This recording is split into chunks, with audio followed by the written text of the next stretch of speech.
Good morning, guys. This is Danny with ParTay. So, in yesterday's video, I'd mentioned how I did a transparency with water and flowers. So, today I'm going to show you how you can use poly, water-based poly, mixed with a very cheap metallic. This metallic I got from Walmart. I think it was, this is a silver metallic. I got it from Walmart for about $3.86 or something like that. It was somewhere between $3 and $4, closer to $4. And here we've got just regular flour.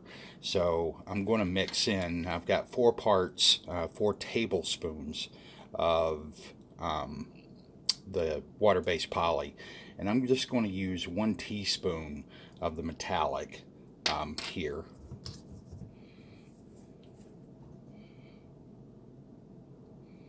There we go. Made a mess. My wife will be all over. Ooh, look at that. I made an even bigger mess.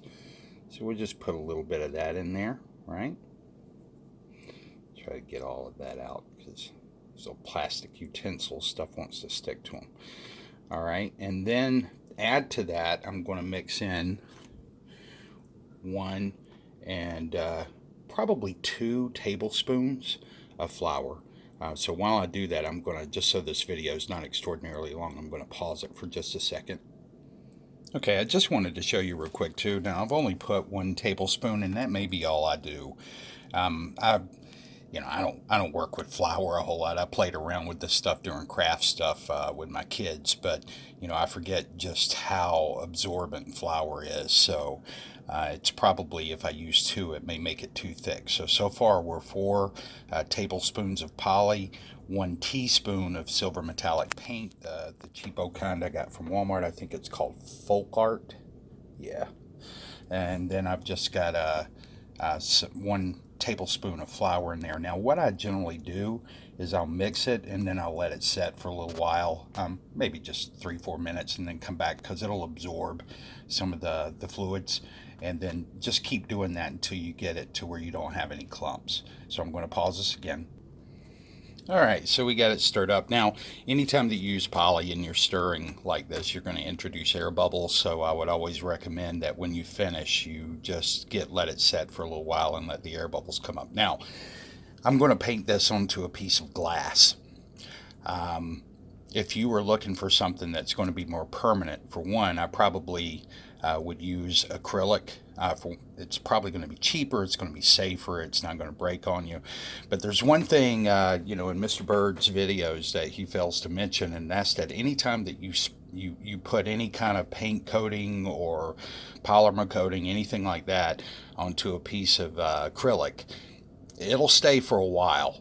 And you can take it outside, you can let it rain on it, but over time, and it can be anywhere from just a few weeks to a couple of months, that paint can start to peel off because it doesn't have anything to bond to. So you need to use an adhesive agent, accelerant, whenever you use an acrylic like that. Or if you don't have the money for that and you just want to go the cheap way, the best thing to do is to lightly sand the surface of the acrylic so that the paint has something to adhere to. Otherwise, it will eventually come off. So you can use an emulsa agent, EMULSA. It's like an emulsa bond. Or you can use an adhesive accelerant, which is generally in spray form that you can get at Lowe's or somewhere like that. So we're going to go paint our panel now and see how that turns out. All right, guys. So I don't use a tripod. Kind of just like the hands-on camera effect. I know some people don't, and I apologize to you, but I have to go with what's comfortable for me. So I've got my piece of glass down here. You can see it shining in there, and our mixture, and I'm going to coat this, and then I'll be back with you as soon as I finish coating. All right, so you want to get a really good base coat. This is coat number 1. I'm probably going to do about 3 coats on this. So I'll do the other coats and be right back. Alright guys, so this is second coat. Now in between the first and the second coat, I realized I didn't want to have to do 4 or 5 different coats. So I just went ahead and added another half of a tablespoon to the mixture of flour. And so that way it thickened it up a little bit. So this is coat 2. I'm going to do 1 more coat and then we'll be ready to display. All right, guys, we're back. So this is our final product. This is 3 coats. The last 2 coats were the ones that were thickened up just a little bit. You don't have to do that. Now, if you're going to roll, I would suggest thickening it up a little bit, because otherwise it's going to take a lot more coats because it is a thin mix. If you spray, then the spray would be fine. With the original mix, which is just 1 tablespoon of your flour agent in there. But you can see this does a great job. It's not spotting. And this is from 6 feet away from a 2500 lumen projector. Around back. Projector's right in front of it, so you can kind of see where it gets bright in the center. Actually, the easiest way to take care of that is go over it with another coat, or you could do a coat on the back. Now, we used to do dual play gaming, and this works really good. Now, it's kind of funky with the gaming because of the controller, but with the short throw, that was actually really fun, and you can sit across from each other. It's almost like playing Battleship on any game that you'd play. But this is very easy, very cheap. I mean, you're talking with the poly, if you bought the poly, you're talking somewhere in the ballpark of, you could buy just a small thing of poly because the mix is so thin, it goes a long way.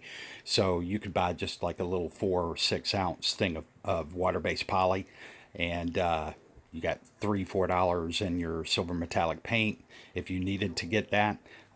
So you would probably have less than, I don't know, $12-13 in the whole mix.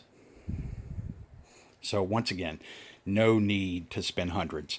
And when you talk about ambient light, because you're using flour, the flour is somewhat diffusive and acts as a diffusive agent. So you can see I'm going to open the windows in this room. So let me point this one at the screen. I want to make sure it's down enough. There we go. And this one's front. You see it does fine. Forget all that ambient light rejection stuff you hear. This diffusion is what you're dealing with here. Let me get in here. Do the little cityscape one so you can see different types of video, but you can see even with the daylight, it does a great job. No major projector glare. Just very easy. The water and flour does a good job too. The only thing different between the two is that you're not going to get quite as much brightness out of it. I'm going to pause this and move it back a little bit so you can see from a relative distance what it looks like. Okay, so that's in full front-facing light. Also, I didn't tweak our focus. There we go. Or refocus that. Same thing. You can see, and let's find the projector light. So there it is, and let's come down through here. You can see nothing's coming through. Now, if I turn off all the lights, or close all the blinds, should I say, then you're really going to see it hum. Excuse me. So there you go. Turn off my little light here. You still got light in the room, but you can see just how well this holds up. No need to spend hundreds of dollars to get this kind of thing. I mean, once again, $12 probably all in. Very simple process.